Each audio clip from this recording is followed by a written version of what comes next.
날씨가 많이 무덥습니다. 습하고 덥고, 비가 와야 되는데 비는 온다 하면서 오지 않고, 또 하루가 넘어가고, 그러면서 날씨가 많이 더워서 힘들어하고 있는 것 같습니다. 오늘도 이 자리에 함께한 여러분 모두에게 주님의 크신 은혜가 함께하기를 주님의 이름으로 축복합니다.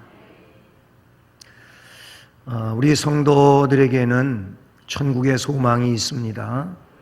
그리고 이 땅 위에서 살아갈 때에도 하나님의 은혜와 인도하심에 대한 그런 소망을 가지고서 주의 역사하심 가운데서 믿음으로 하루를 살고 또 1년을 살고 우리의 일생을 살아가게 되는 줄로 믿습니다.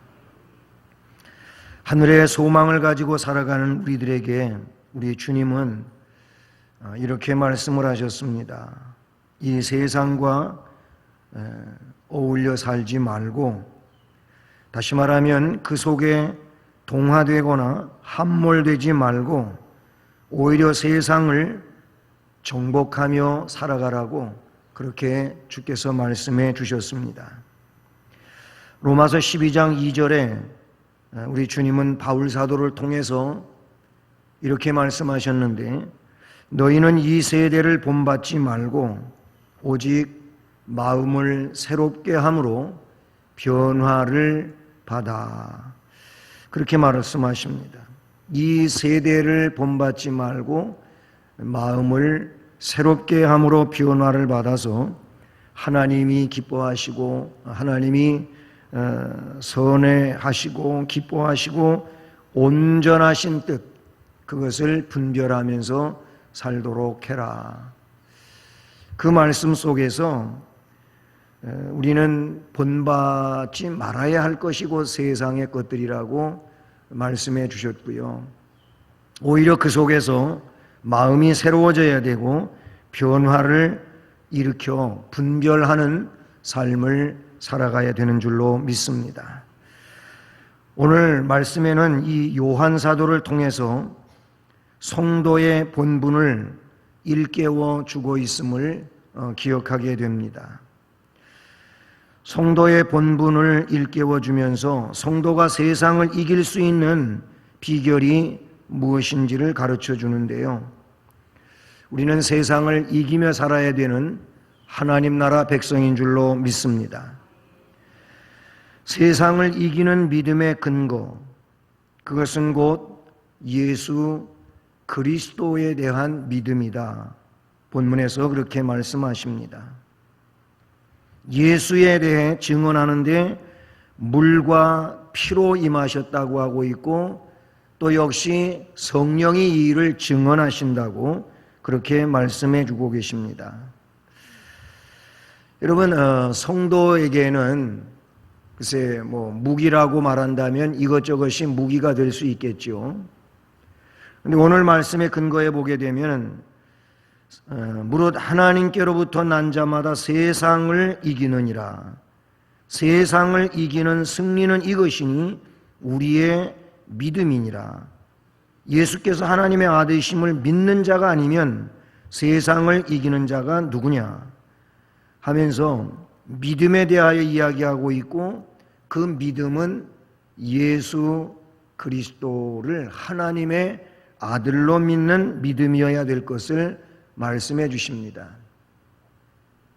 이런 배경에는 그 당시에 그 영지주의에 대한 사상에 대해서 말씀해 주고 있다고도 볼 수 있는데요. 이 이원론적인 사고 속에 있는 영지주의들은 예수님이 참 신이시고 또는 참 인간이시라고 하는 신인 양성을 부정하고 있거든요. 그러니까 예수님이 하나님이시고 하나님의 아들로서 이 땅 위에 구세주로 오셨다고 하는 이 말을 그렇게 믿지를 않는 거예요. 그러니까 요한 사도를 통하여 주시는 말씀은 그 바로 예수님이 하나님의 아들이심을 믿는 믿음이 세상을 이길 수 있다 하고 예수 그리스도에 대한 신인 양성의 온전한 믿음만이 그 세상을 이기는 믿음이 된다고 말씀합니다. 오늘 말씀은 성도의 무기는, 세상을 이기는 성도의 무기는 믿음이라고 말할 수 있다는 것이죠. 자주 등장하는 그 말씀이지만 마태복음 16장에서 베드로의 신앙 고백이 기록되어 있지 않습니까?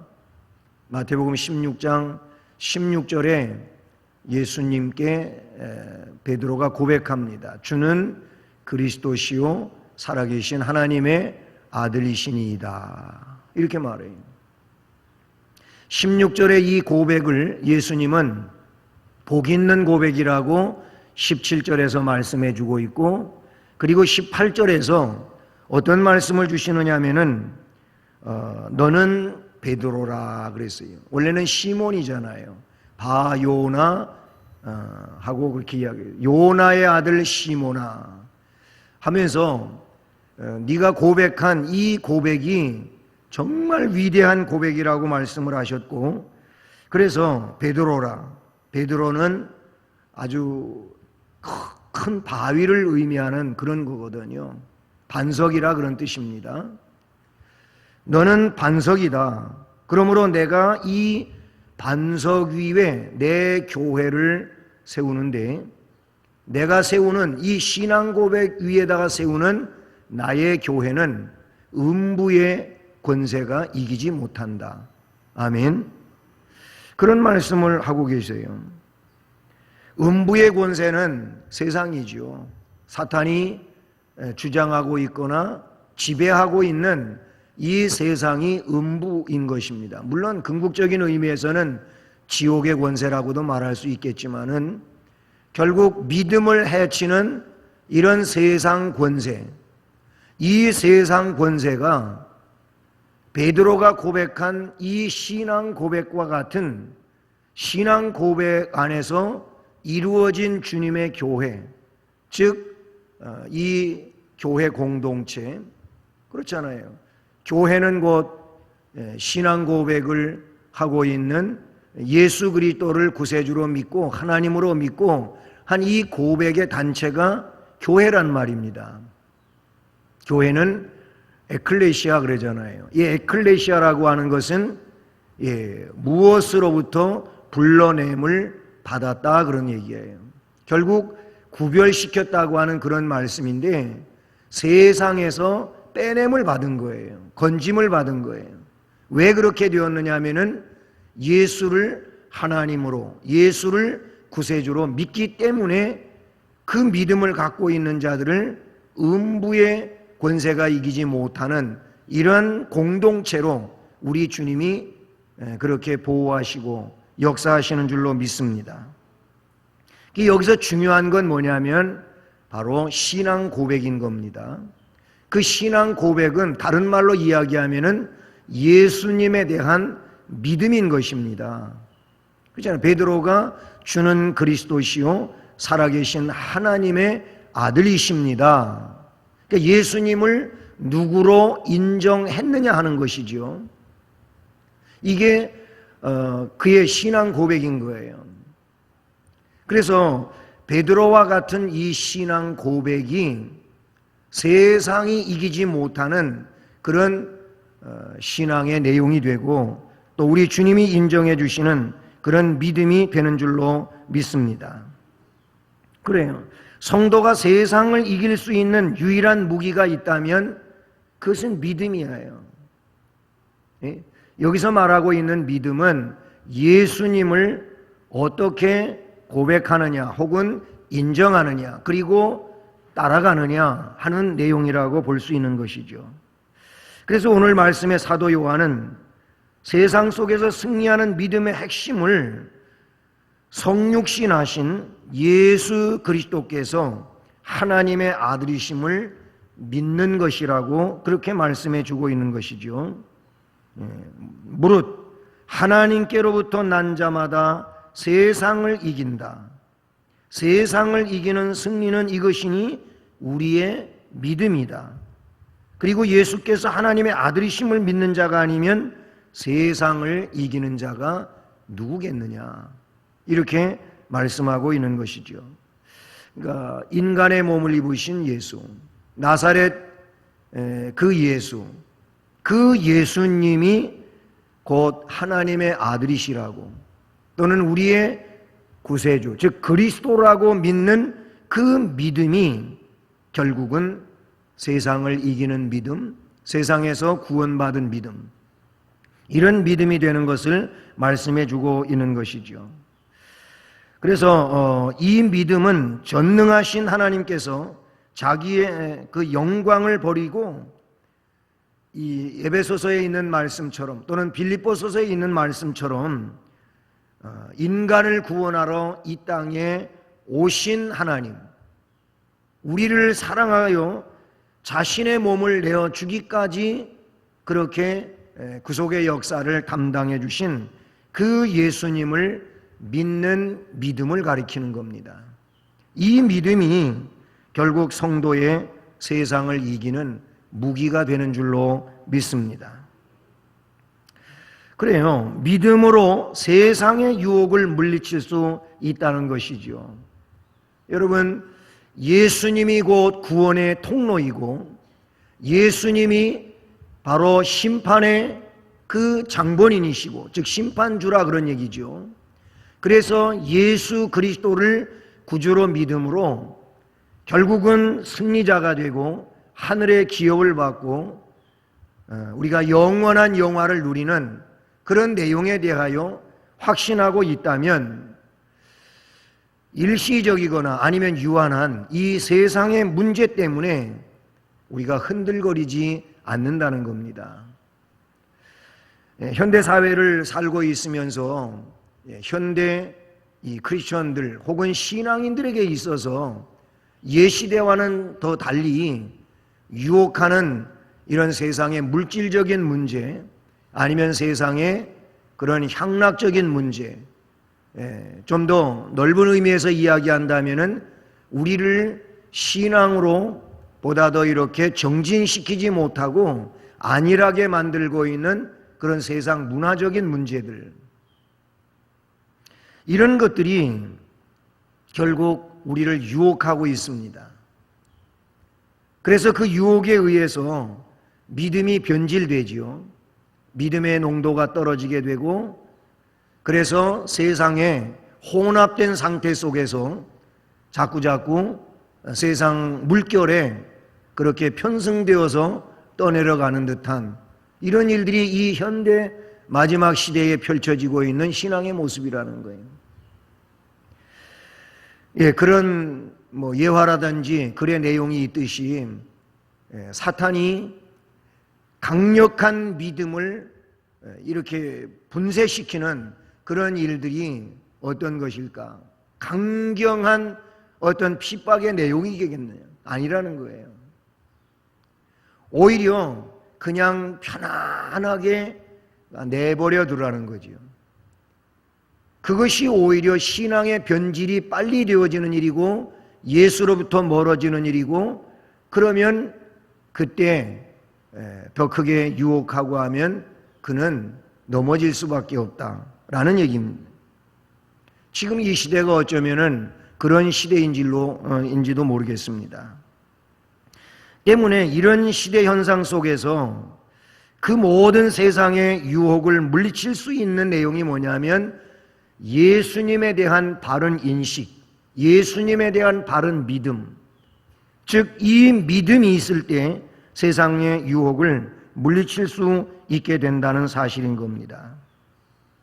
예수님이 일찍이 공생애를 시작하시면서 마태복음 4장의 말씀을 보게 되면은 시험을 받죠. 그 시험의 내용은 무슨 이 식욕의 문제라든지 아니면 어떤 명예의 문제라든지 아니면 어떤 영광의 문제라든지 이런 사람들이 제일 넘어지기 쉬운 이런 일들에 대한 것이라고 볼 수가 있어요. 근데 우리 주님은 말씀으로 다 물리치고 승리하신 줄로 믿습니다. 결국 우리에게 시험을 이기는 비결을 가르쳐 주셨다고 볼 수 있는 것이죠. 그것은 곧 어떤 유혹이 와도 말씀이 유혹을 이기는 무기라고 하는 것을 우리에게 가르쳐 주셨다고 볼 수 있죠. 그래서 사람이 떡으로만 살 것이 아니고 하나님의 입으로 나오는 말씀으로 산다. 돌이 떡덩이가 되게 해서 40일 동안 아무것도 먹지 못한 이 굶주린, 그래서 허기에 지쳐있는 예수님에게 사탄은 돌이 떡이 되게 해서 먹으면 그게 너한테 유익한 거 아니겠느냐. 말씀으로 살아요. 하나님의 말씀으로. 그렇잖아요. 광야에서 먹을 것이 없는 그런 지역이 있지만 거기에서 뭐 농사할 것도 아니고 아니면 어디에서 사람이 식품을 가져올 수 있는 그런 상황도 아니지만 하나님의 말씀, 만나를 내려주시고 메추라기를 내리시고 반석에서 샘물이 나게 하신 이런 일들은 하나님의 역사인 줄로 믿습니다. 하나님이 말씀하시면 되는 줄로 믿습니다. 그걸 말씀하고 있는 거예요. 결국 그런 내용의 근거에서 말씀에 대한 믿음, 하나님의 역사에 대한 믿음, 예수 그리스도에 대한 이 믿음이 세상을 이기는 믿음이 되는 줄로 믿습니다. 유혹도 예수 안에 온전히 거하게 되면 그 모든 것들을 물리치고 신앙으로 온전히 세워지게 되는 줄로 믿습니다. 그러므로 하나님의 아들에 대한 믿음은 우리의 마음을 성결하게 해주고 우리에게 여러 가지 혼합될 수 있는 이런 내용들로부터 정화시켜 주어가지고 혼란한 모든 것으로부터 온전해질 수 있는 이런 상황을 만들어주게 되는 줄로 믿습니다. 그러므로 믿음은 지상에서 살고 모든 사역을 완성시키신 예수님의 생애와 그 교훈으로 말미암아 이 세상을 부인하고 정복해야 함을 알게 해주는 그런 내용인 줄로 믿습니다. 세상의 모든 유혹과 그리고 우리를 넘어지게 하는 이런 것들, 우리 안에 있는 믿음의 내용에 따라 가지고 달라질 수 있다고 하는 것이죠. 예수 그리스도에 대한 이 믿음이 더 충만하시고 온전해질 수 있기를 주님의 이름으로 축복합니다. 그리고 우리가 성령 안에서 사는 삶도 믿음이 있어야 되는 줄로 믿습니다. 성경은 믿음으로 은혜의 성령 안에서 거할 수 있게 된다고 말씀해 주고 있지요. 다시 말하면 믿음은 주님께서 보내주시겠다고 하신 보혜사 성령으로 힘입을 수 있다는 것이죠. 성령이 내 안에 오시고 혹은 성령께서 나를 주장하실 때에 우리는 그 성령의 능력에 의하여 믿음 생활을 더 강력하게 할 수 있는 거 아니겠습니까? 내 의지라든지 아니면 나의 지식이라든지 아니면 나의 경험을 가지고 믿음 생활을 하려고 한다면 얼마 가지 못할 것입니다. 끝내 그것은 실족되고 말 그런 일이 아니겠습니까? 성령께서 나에게 임재하시고 나를 주장하시고 나에게 깨우치심을 주시고 나에게 인도하시고 역사하실 때에 그 성령의 역사에 의해 가지고 강력한 믿음 생활을 감당할 수 있지 않습니까? 그런데 이 성령의 임재하심이라든지 그 성령의 역사하심은 아무에게 오는 것이 아니고 믿음을 가지는 자에게 온다, 그런 얘기예요. 이미 앞에서 첫째로 말씀을 드렸지만은 예수님이 나의 구세주라고, 예수님이 나의 하나님이라고, 그렇게 온전한 신앙 고백을 하는 자에게 성령이 임하시잖아요. 물론 성령의 세례와 성령 충만은 다른 것이라고 말씀을 드려서 여러분이 알고 계시겠지만은 어쨌든 성령의 임하심은 바른 신앙 고백을 갖는, 즉 온전한 믿음을 갖는 사람에게 성령의 세례가 임한다는 거죠. 그러면 이런 믿음으로 성령의 임재 안에 있게 된 사람들이 그 성령의 이제 역사로가 더 충만해 가기 위해서 우리는 언제까지나 이 말씀에 대한 주님의 그 역사에 대한 믿음을 가질 때 성령은 나를 주장하시는 이런 역사가 될 줄로 믿습니다. 성령의 인도에 따라서 행하고 성령의 역사 안에서 살게 하고 성령의 능력으로 내가 좌우되어지게 될 때에 세상을 이기는 능력이 거기에서부터 나오게 되는 줄로 믿습니다. 뿐만 아니라 우리가 가지고 있는 이 온전한 믿음은 지금 이 세상에서 유한한 것에 대한 문제가 아니고 궁극적인 차원에서 하나님 나라를 바라볼 수 있게 해주는 것이 믿음인 줄로 믿습니다. 왜냐하면 성경의 모든 약속의 내용들이 그렇게 영원한 하나님의 나라를 말씀해주고 있을 뿐만 아니라 그 나라에 가기 위하여 이 땅 위에서 우리가 어떻게 살아야 될지에 대한 구원의 원리들을 말씀해주고 있는데 여기에 대한 믿음이 바로 그것을 확신시켜 주시는 줄로 믿습니다. 그래서 히브리서 11장 1절 말씀은 믿음은 바라는 것들의 실상이다, 보이지 아니하는 것들의 증거다, 이렇게 말씀하고, 그 믿음에 의하여 결국은 저 미래의 것을 현재에 가지고 있는 것처럼, 본 것처럼, 느낀 것처럼 그렇게 내 마음 안에 간직하고 살아가는 것을 말씀해 주고 있지 않습니까? 주님은 요한복음 14장 2절로 3절에서 이렇게 말씀을 하셨어요. 내가 너희를 위하여 거처를 예비하러 간다. 가서 너희를 위하여 거처를 예비하고 나면 내가 다시 올 거다. 와서 너희들을 내가 예비한 그 거처로 데리고 가겠다. 아멘. 그러니 너희들은 마음에 근심하지 말고 나를 믿는다면 또 하나님을 믿어라. 아버지 집에는 거할 곳이 많다. 내가 곧 길이고 진리고 생명이다. 그렇게 말씀하시지 않았습니까? 자, 그래서 우리는 하나님 나라에 대한 소망을 이렇게 믿음을 가지고 확신하면서 우리의 인생을 살아가게 되는 줄로 믿습니다. 인생을 살아가는 동안 겪는 일들은 쉽지가 않지요. 그래서 로마서 8장의 말씀을 보게 되면 8장 18절에서 생각하건대 현재의 고난은, 이런 말씀을 하고 있어요. 우리는 이 땅 위에 살 때 십자가를 지고 가는 삶이고 앞에서 이야기한 것처럼 믿음으로 이겨내야 할 것들이 많이 있지 않습니까? 이거를 고난이라고 그랬어요. 이 현재의 고난이라고 말했는데, 그러나 그 고난은 장차 우리에게 나타날 영광과는 좋게 비교되지 않는다.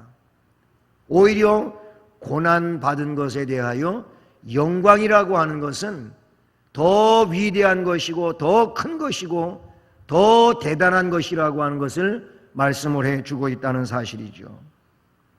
고린도후서 4장 17절에서도 우리가 잠시 받는 환난에 경한 것들이 지극히 크고 영원한 영광에 중한 것들을 우리에게 이루어지게 한다. 할렐루야.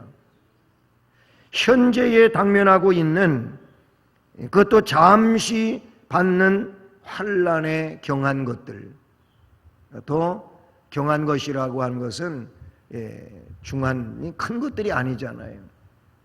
오히려 그런 것에 근거해서 이것이 발판이 돼가지고 영원한 영광의 것, 크고 놀라운 영원한 영광의 것들을 이룬다고 하는 이런 말씀을 우리에게 말씀해 주고 있어요. 그러므로 믿음은 이 세상에 대한 사랑에서 더 좋은 소망으로 우리의 사랑을 옮겨주는 그런 내용이 되는 것이죠. 이렇게 우리가 세상을 살아갈 때 성도들에게는 무기가 있는데 그것이 믿음이라고 하는 것입니다. 믿음. 예수 그리스도를 구세주로 믿는 믿음.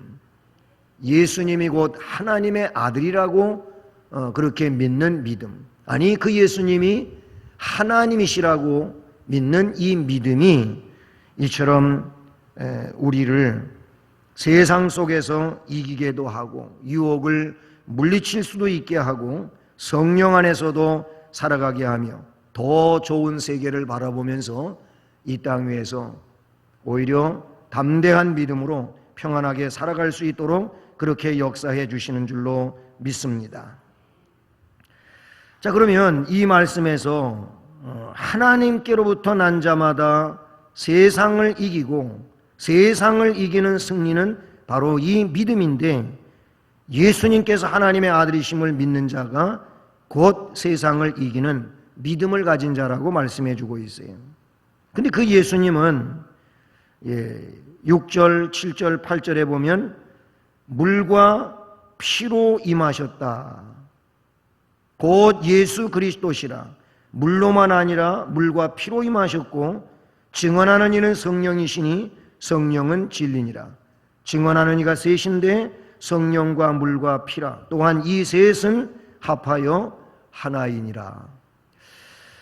결국 예수 그리스도의 사건에 대해서 이렇게 증언적 내용이 다르다고 하는 것을 우리에게 말씀해 주고 있는 그런 내용인데, 성령의 증언 아니면 물로서의 증언 아니면 피로서의 증언이라는 것이죠. 이건 전부 셋이지만 하나라고 하는 것은 예수 그리스도에 대한, 성자에 대한 하나의 사건이다. 이렇게 이 말씀을 우리가 이해할 수 있는 것이죠. 성령의 증언은 어떻습니까? 우리는 그 예수님이 세례받는 장면을 연상할 수 있습니다. 마태복음 3장에 나오는 그런 내용인데, 예수님이 세례 요한에게 요단강에서 세례를 받으시죠. 세례를 받으시는데, 그때 예수님은 물속에서 요한에게 세례를 받고, 세례를 받음과 동시에 성령이 예수님 위에 내려서 비둘기같이 임하였다. 이렇게 기록하고 있고, 동시에 하늘에서 성부의 음성이 들려오죠. 이는 내 사랑하는 아들이요 나의 기뻐하는 자다. 성부, 성자, 성령 삼위 하나님이 거기에 동시에 존재하는 이런 내용으로서 나타나고 있는데요. 거기 성령의 증언이 있어요. 하나님의 성령이 비둘기같이 임하셨다. 여러분, 그 요한복음 한번 찾아보시겠습니까? 요한복음 1장. 역시 세례 요한이 예수님에 대하여 증언하고 있는 그런 내용인데요. 요한복음 1장 31절로 34절까지 29절부터 계속 사도 요한의 증언인데요. 31절로 34절 같이 읽어봅니다. 시작. 나도 그를 알지 못하였으나 내가 와서 물로 세례를 베푸는 것은 그를 이스라엘에 나타내려 함이라 하니라. 요한이 또 증언하여 이르되 내가 보매 성령이 비둘기같이 하늘로부터 내려와서 그의 위에 머물렀더라. 나도 그를 알지 못하였으나 나를 보내어 물로 세례를 베풀라 하신 그이가 나에게 말씀하시되 성령이 내려서 누구 위에든지 머무는 것을 보거든 그가 곧 성령으로 세례를 베푸는 이인 줄 알라 하셨기에 내가 보고 그가 하나님의 아들이심을 증언하였노라 하니라. 아멘.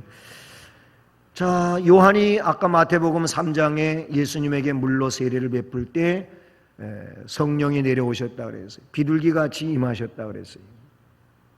그리고 성부께서 이는 내 사랑하는 아들이요 내가 기뻐하는 자라고 그렇게 선포합니다.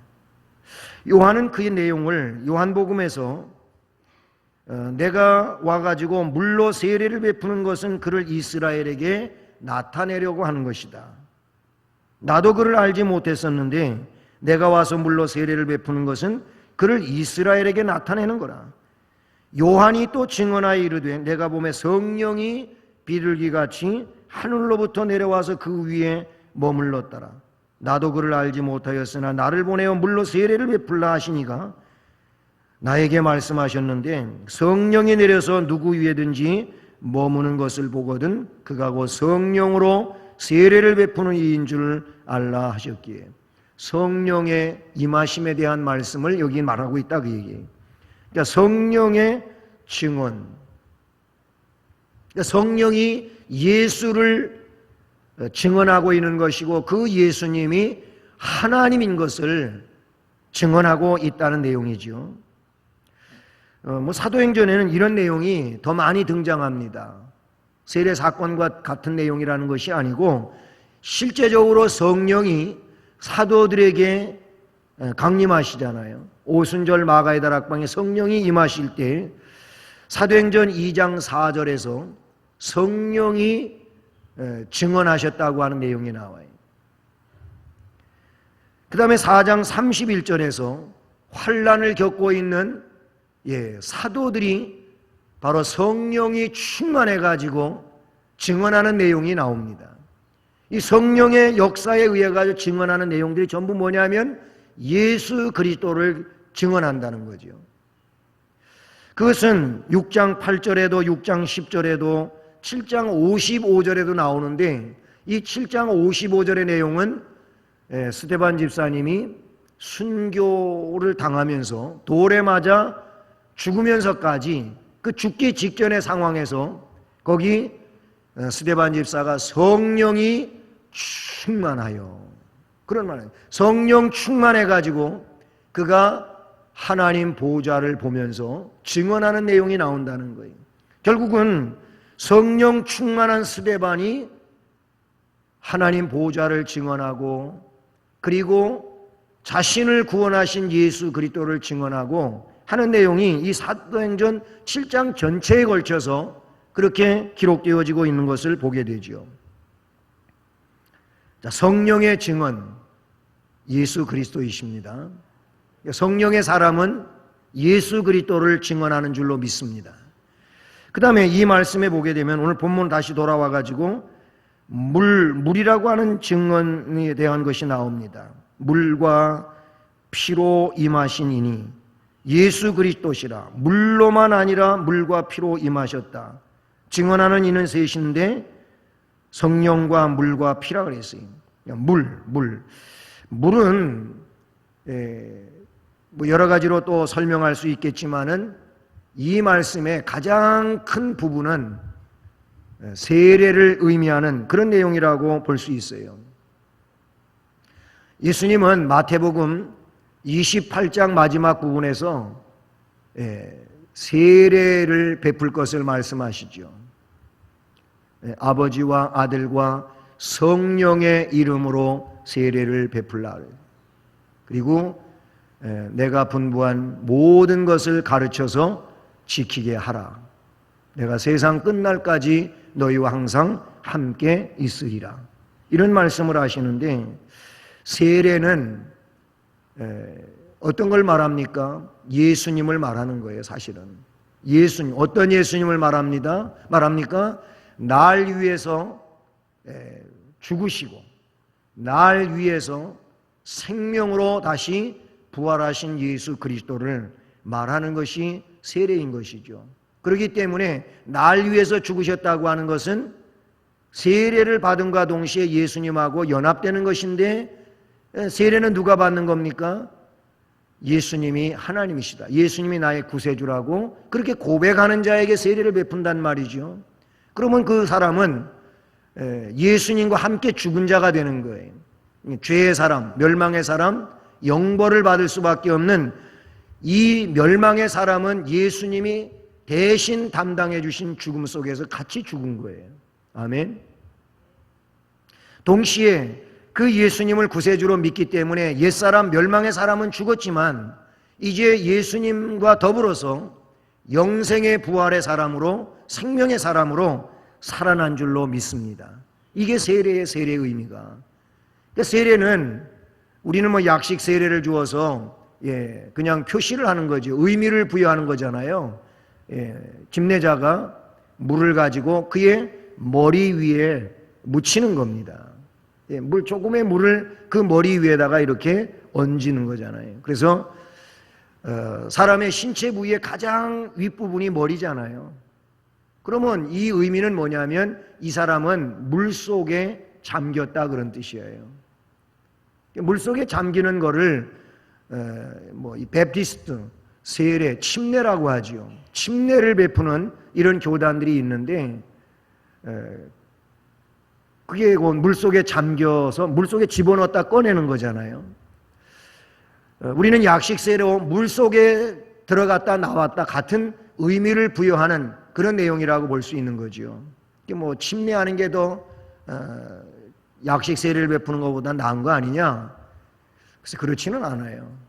꼭 그렇다면은 요단강에 가서 예수님의 세례받은 그 장소에 가서 거기서 받아야 되겠지요. 그렇지 않겠습니까? 중요한 건 뭐냐면 의미라 그런 얘기예요. 의미. 이 사람은 옛사람은 죽었고 이제 새로운 사람으로 태어났다. 이게 세례거든요. 그것은 곧 앞에도 얘기했지만 예수 그리스도를 의미하는 것이다 라는 것이죠.